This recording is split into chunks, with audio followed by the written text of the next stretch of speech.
Alright, welcome back to Monster Hunter Generations Ultimate. Last time we did some monster slaying, and this time we'll do some more. So first we're gonna talk to the quest gal. First quest we're looking for... I think we're going to do Gendrome Roadblock. This is a key quest. We're gonna take it, and the special thing about this quest is that it unlocks our big boomerangs. We're just gonna eat real quick. We'll take Feline Rider. Alright, we'll head off on the quest.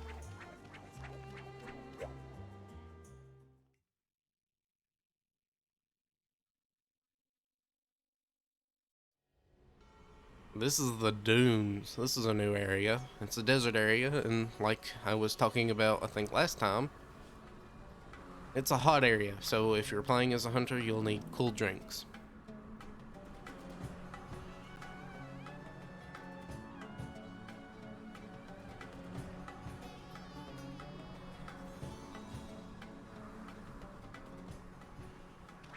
Alright. I guess something I can cover I didn't cover before is that when you play as a cat, you have a pink dot on your map. That pink dot is where the monster is. It's pretty much the same effect as a paintball whenever you throw it at the monster as playing as a hunter. Since cats can't use items, they just give it to you for free. So we're going to go ahead and follow that advice and head on over to area 10.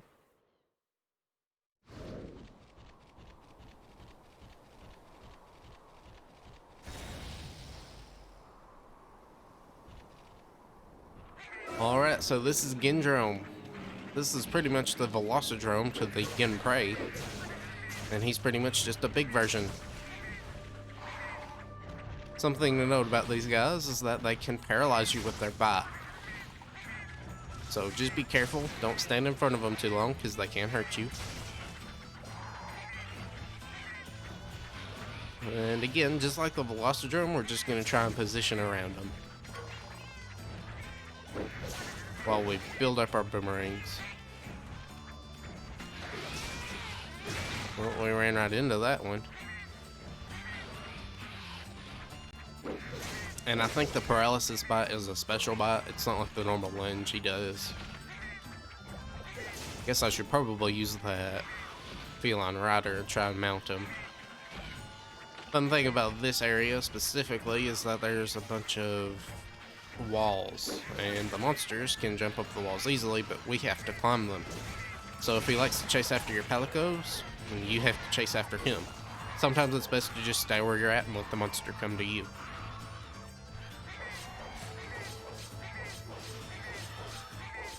Alright, we're gonna keep attacking him. Thankfully he's just kind of standing there letting us do it. And that should be enough for piercing boomerangs. We're gonna give it to him. Take that head because you can break his crest. And I'm still not sure what the controller issue is. We really don't want to do our boomerang spin. That came out that time. Now he's mad. Again, he's spewing steam out of his mouth, so that means he is angry. Also, his minions will attack you too, so just be mindful of them.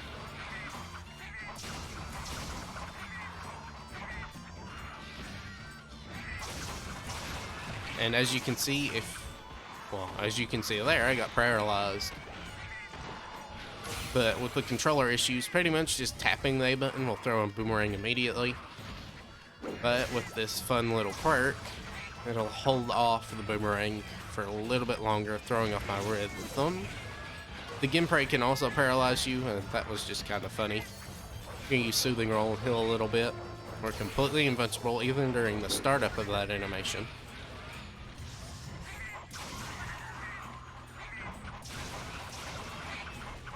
Gonna run through here. Oh, and then we got bit again.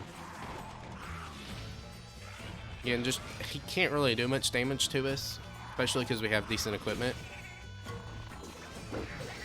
But we're just gonna keep attacking him.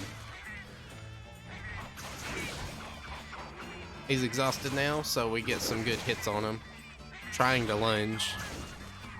Can't really get it off. There we go. Guess he's going down into area 7.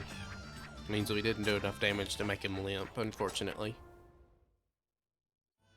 What we're going to do now is use our special innate ability for the fighter cat. It's called Furious, and it immediately makes us mad. You can get mad normally by getting hit enough times, but what this does is make you faster, especially in your running speed. It gives you 15% affinity, which, like last time I said, is your current crit chance. Pretty decent, especially because it also throws you into SP mode. And when fighter cats go into SP mode, they can do this. And that spin does mounting damage. Something to note is that if the final mounting attack throws you too far away, you will not mount the monster. For cats, it's easier because you can pretty much just run up to them, but for hunters, if you land too far away, it's likely you won't be able to get it close to them in time. So we ran out of piercing boomerangs.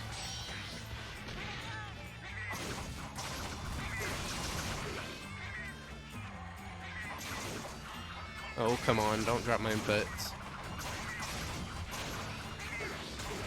Again, if I'm just not completing a combo and it looks like it obviously should have been completed, that's the issue.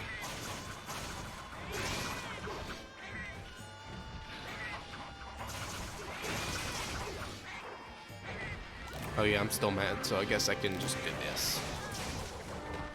And that does pretty decent damage.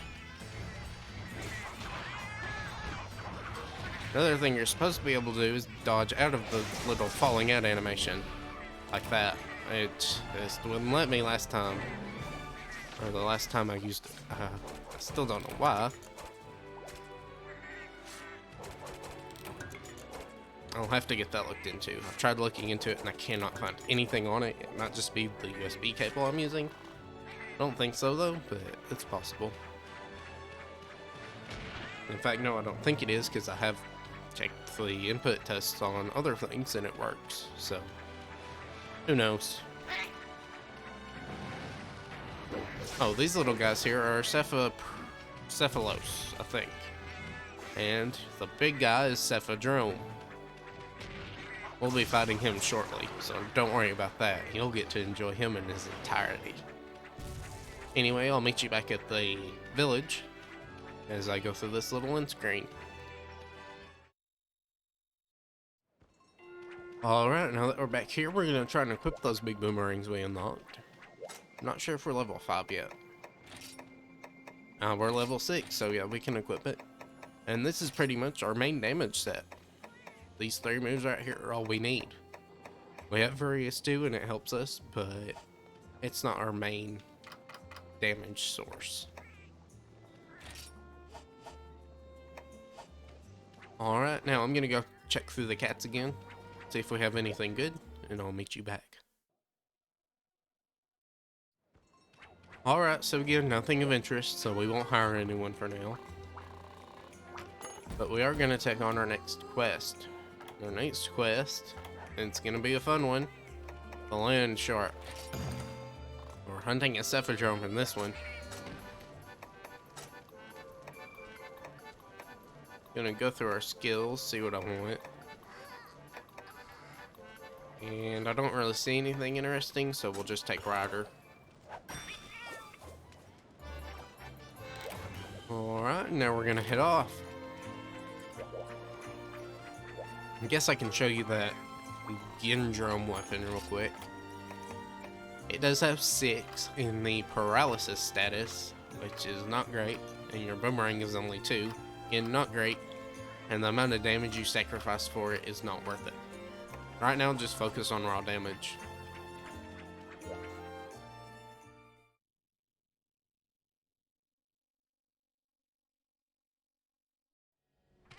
Alright, back in the dunes. This time we're gonna head into area, I think, 1?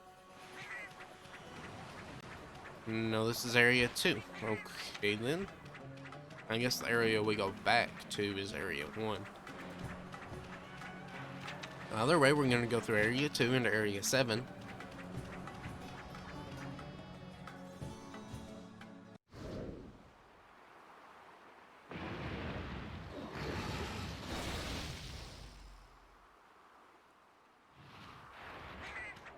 And here we are, the Cephadrome. One of the most beloved monsters in this franchise. Everyone loves it. No one hates it because of how good it is. And unfortunately, they did nerf it from the first couple of generations. He isn't as good. He isn't as interesting of a fight, which is unfortunate. But as you can see here, he's pretty much just a fish with legs. He can jump in the sand too. Now my tips for this guy, stay to his sides. Pretty much always my tip.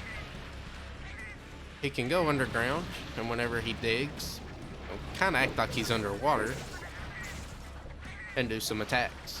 You cannot hit him while underground, and that's what makes him so great.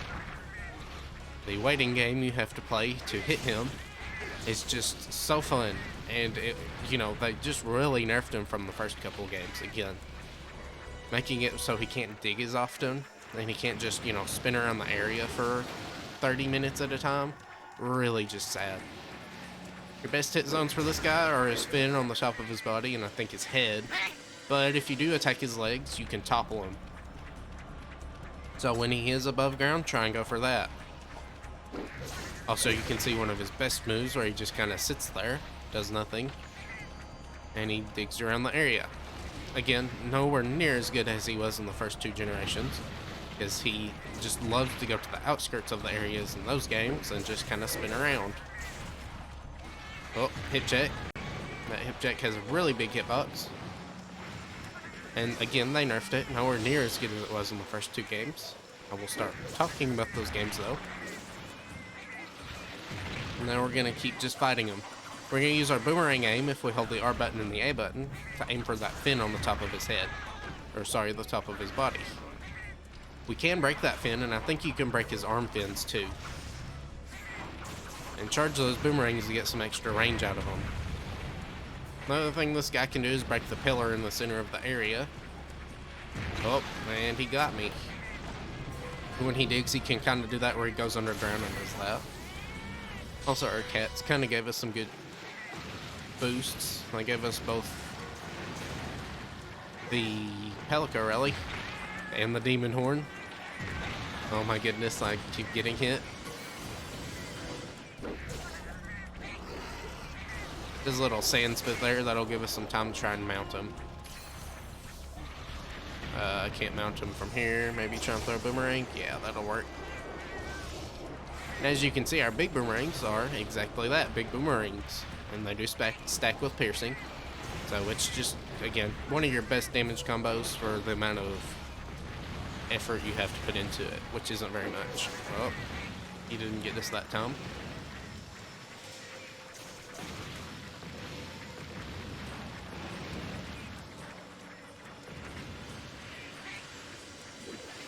Well, there he goes. You can block that, and that really makes it easier, especially if you don't know where it's coming from.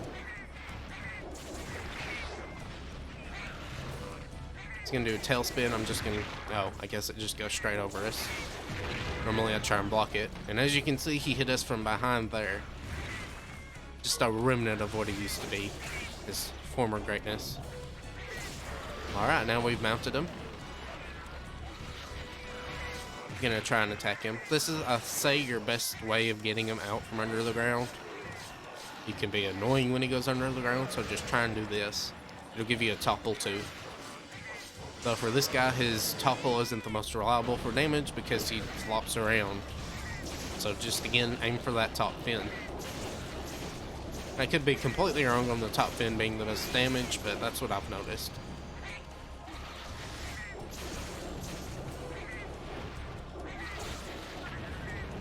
Gonna do a hip check there. See, our big boomerangs are out. Or sorry, piercing.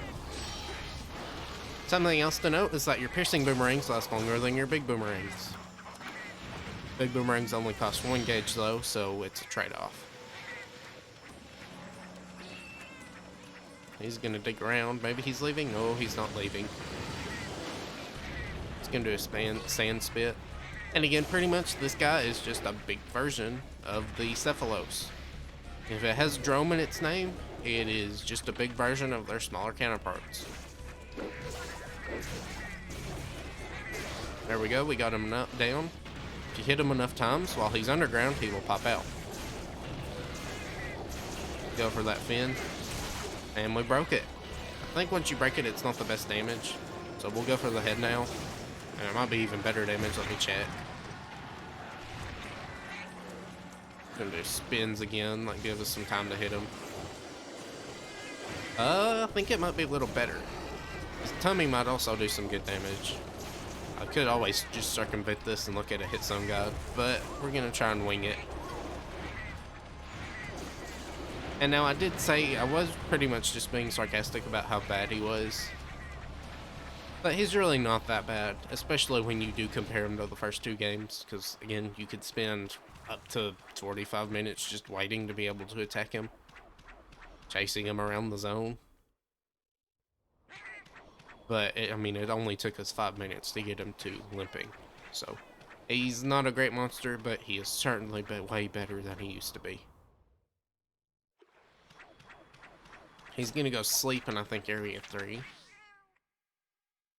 Yep. And we're just gonna use this. And I guess, yeah, this is our first sleeping monster. Sleeping monsters take, I think, double damage from regular attacks on their first hit. And I think they take triple damage from bombs when they first hit. So, try and use your biggest attack. Since Prowlers have a lot, their best damage comes from their smaller attacks. We don't really have the best. I guess you could do a boomerang spin, but again, that's comprised of many different hits. Say probably your best attack would probably be like the overhead swing or the upward swing. Maybe even the lunge. Again, that's just how not great it is for looking at monsters. So pretty much for Prowlers, the way you want to